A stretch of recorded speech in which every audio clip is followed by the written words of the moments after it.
This evening, we're just going to keep things very simple and talk about how we're going to do the basics of building when it comes to using the Crocodile. But before we go there, I just want to remind you that NWP has now added BEP20 onto the withdrawal. Now, there's two things you need to understand about this. Your account number won't necessarily change. If you're using SafePal, because SafePal is what's known as a multi-chain wallet. So that's your SafePal withdrawal address will stay the same regardless of what, not every currency, but most of the Ethereum-based currencies will always have the same address. So the ones that will have different addresses will be Bitcoin, and other ones that are not and Bitcoin, XRP, those type of things that are not Ethereum-based products. But anything that's based on the Ethereum chain will have the same address. This is what your withdrawal screen will look like in NWP. You'll see there that you've got the Polygon and the BEP20 option. Your address doesn't need to change if you're using SafePal. However, if you're using another wallet, or if you're using an exchange, please just check that address. And remember that it's not a good idea to withdraw to an exchange, because an exchange is always going to be higher fees than you would pay on your own transfer wallet, which is like the SafePal, your MetaMask, Exodus, those type of wallets. So always just check and then help your people. Now, the next thing is that when you're looking at BEP20, some of them might put BNB into their withdrawal, or let's say they'll put BEP20, they'll make their withdrawal. But they'll think because BEP20 could be BNB, that it's not showing in their wallet. And all they need to do is, if you look at the actual SafePal wallet, is this is what they might have. So they might just have BNB, and BNB, what they're going to send you is BNB or BEP20 on the USDT. Okay, so it's going to be USDT BEP20. They can exchange it for BNB if, for instance, they need that to be at the exchange. You know, if your exchange doesn't accept USDT on the BEP20 network, you can simply exchange it in your SafePal wallet for BNB and then send it to the exchange. Or if you've got USDT, and you're going to send it to your credit card, BEP20 USDT will be accepted by most of the credit cards. Or you might exchange it for something else. But this is where the SafePal wallet and these type of wallets, the transfer wallets, come into their own, because now you can decide, if you don't have to change anything, you can then decide on a weekly basis if you would need Polygon. So Polygon's always going to be the cheapest. If you were simply doing a withdrawal straight to make a reinvestment, you would withdraw the Polygon. If you were then were needing it for your exchange, you would then choose the BEP20 option, because that's going to be the easier way to get your money out than withdrawing the Polygon. It'd probably be just a little bit more expensive, but you've got the options. As long as you're withdrawing it to your SafePal wallet and you're not withdrawing it somewhere else, because the exchanges typically will have different addresses for your different types of coins, because it's easier for them to control it that way. So just be aware of that, and make your people aware that let them start always with their SafePal or their Exodus, whatever they use, but putting in their BNB, they won't necessarily have to worry about whether they put in a BNB address or a Polygon address. If they put their Polygon address in, it'll work for BNB as well on these type of wallets. So just to be aware of that. So if this was the case and you'd made the withdrawal in BEP20, in what you're seeing on the screen now, all you would need to do is go and find the USDT BEP20, and your money will appear in your wallet. And that's often going to happen to people if they were withdrawing on the BN or BEP20 network. They might just have BNB loaded because they, as Blanche was saying, they might have been using something previously which just required BNB, and they've got that loaded already. And because they're thinking they're going to be getting that, suddenly when they look at their wallet, it's not there. All they need to go and do is just go to Manage Coins, add the USDT BEP20 option, and their coins will appear in their wallet. It's been there, it's just the coins weren't showing. Is that clear for everyone? Does everyone understand how this new addition will help them, or how they can navigate with it? Any questions about this? Oh, good. Okay, good. Thank you. Right, so moving along, let's talk about the Crocodile. Remember, the Crocodile is there to help you build your business. It's all about numbers. I mean, let's face it, network marketing as such is all about numbers anyway, and this just helps you to get the numbers. If we really have to think about the Crocodile or any of the boosters, that's the gateway drug. It gets the person into the system. If they like it, they're going to carry on. They're going to put more money in. If they don't like it, well, they've had the experience and they decided they didn't like it, and off they go. So that's what it's all about, exposing as many people as possible, letting them understand the consistency of the system. And once they're happy with it, they can carry on. And, one of the, and we're going to talk just about the basics, not the big team building side of things tonight. I think it was Peter that asked last night on the Zoom, we don't know if there's going to be phase 2 or 3. So let's assume that there isn't going to be phase 2 or 3, because we might have finished and used up all the limited numbers in phase 1.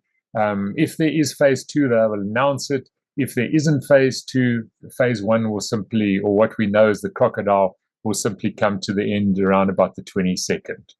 That'll be the end of the Crocodile. Then, we don't know what happens after that. The company has said that there won't be any more boosters. That's really where we sit at the moment. But don't assume that there's another phase coming. I think that's the best way to think about this. So that is, in the nutshell, how it works. I will put out this graphic on the group. Sorry that I haven't put it out earlier, but I will do that. Now, just looking at building your team, and when you've got people, when you've got someone that you've introduced, and I know that often we'll look at it and we'll say, well, I want to put one on my left, one on the right. Try and help the people by, if this red person here is your person, try and get someone underneath him. And then when there's someone underneath that person, encourage them to then put someone on their right. So if they were, in other words, if you would put the person on their left, let them put someone on the right. And then it helps them experience the earnings of the binary, or at least seeing that the binary is working and how it works. And then once they're there, then you can then go and look at your other wherever you need to build. But always try and build and help the people. And because the people, you have the relationship with them, help them to get their business going. And that's the basics of it. Just help as many people as you can so they can understand how the binary works, explain it to them, and then go through the process. And also, especially now with the Crocodile, because it's a small amount, it's going to take a while to get it. So sort of say, well, write down your members who took Crocodiles, and then just add up the weeks so that when their $5 arrives, and then you can go and tell them there's $5 and they can withdraw that if they want. Some of them will just choose to keep it there and wait until they've got $10. But, just sort of make a note for yourself so that you can communicate with your people and tell them how it's going. Because if you heard the call last night, there was that question, I think, from Solomon about the app. And Chris's answer was very, relevant on that. Why would you need an app if you're only going to visit NWP once a week? or maybe you're only going to visit it every 2 weeks just to see how the balance is going. So all the app is going to do is shorten the time that it takes you to get into the system, but you're not going in that often anyway. So we've got to realize that people aren't going in that often. So you need to remind them about what's happening in their back office. I mean, I have to remind people with big amounts to reinvest on a weekly basis, otherwise they forget.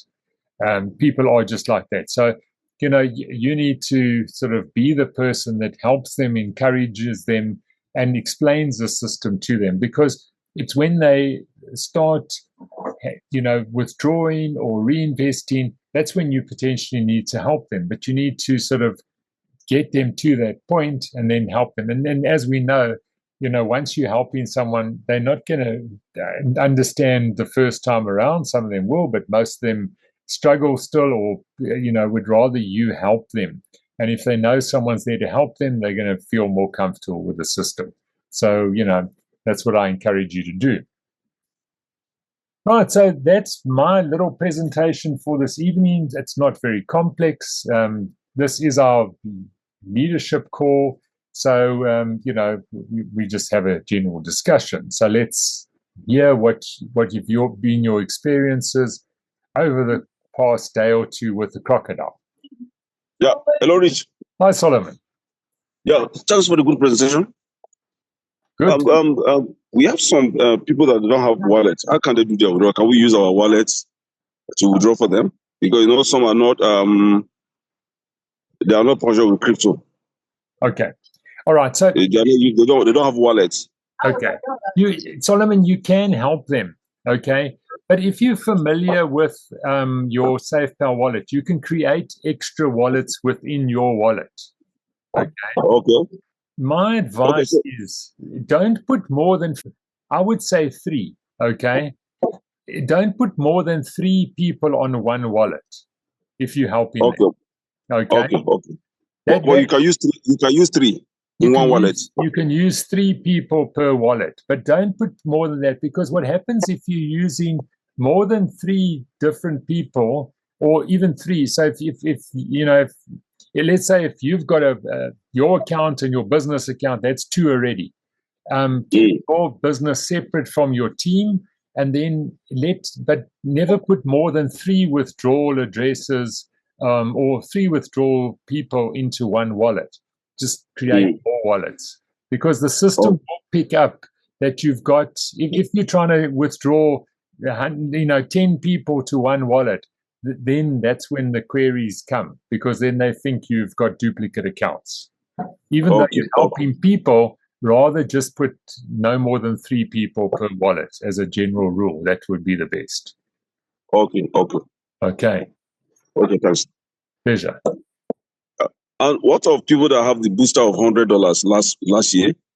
Can they be able to? Can they subscribe on the Crocodile? No, they won't be able to. No, it's the boosters and the Crocodile are still seen as boosters.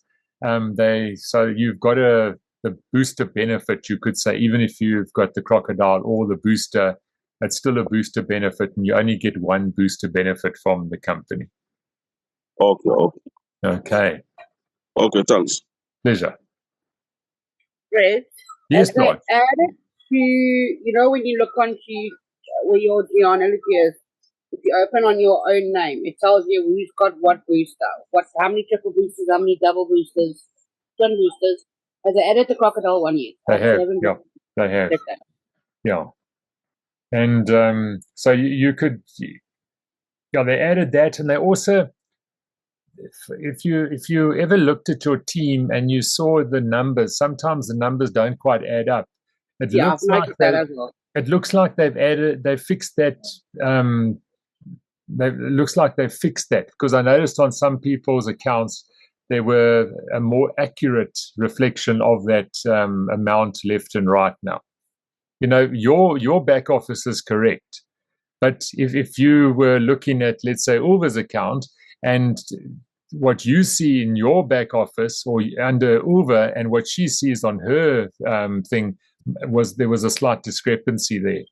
Hers being correct, your one being not so correct, and I think they might have fixed that now.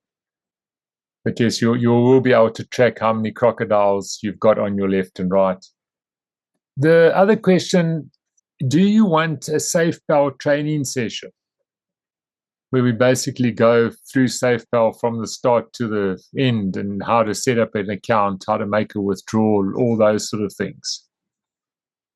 Rich, I think it will be good to have a general session like that with everybody that is invested with NWP, not just with the leaders. Okay. So that everybody can be clued up of how it works. Yeah, absolutely. No, it would be with everyone. That wouldn't just be for the leaders. That's right. Yeah. Because we assume that the leaders kind of know 70% of what's going on. But that sort of session would be for everyone. Yeah, definitely. Definitely, we need it, Rich. That will be very helpful. Maybe Paula can do one of those things where she guides me again. Because yeah, we can do something like that. Yeah, because what I found is now that my internet's a bit better, I'd be able to link in with my phone as well. So because sharing on the screen, as you know, on the Zoom page, like we did previously, that's a little bit, you don't see it well. Whereas if you share from your phone, which I can share from my phone, then everyone will see it a much better picture than if they were looking at the app on the Google or whatever we've linked it to, so we can do that. So when would you like that session? Let's put it that way. Rich, maybe next week sometime I think would be a good time, because then most of the people that wants to invest with a Crocodile would already have started. Okay, yeah. Then when they want to start withdrawing, then they already know how that works. Yes, yeah. Make it easier for them. Okay. No, because I know that, that recording we did in the past, a lot of people have used that, and there might just be one or two things that we need to sort of just go over. So, and then look at because now obviously the BEP20 thing is also available now, and we can put that into the training as well, just to help people. Yeah. Yes, that will be good. Okay. All right. Well, if there's no other questions, then I won't keep you any longer. Do have a good day further. Good evening, and we'll see you on the call tomorrow night. Good night, everyone. Thanks very much. Good night.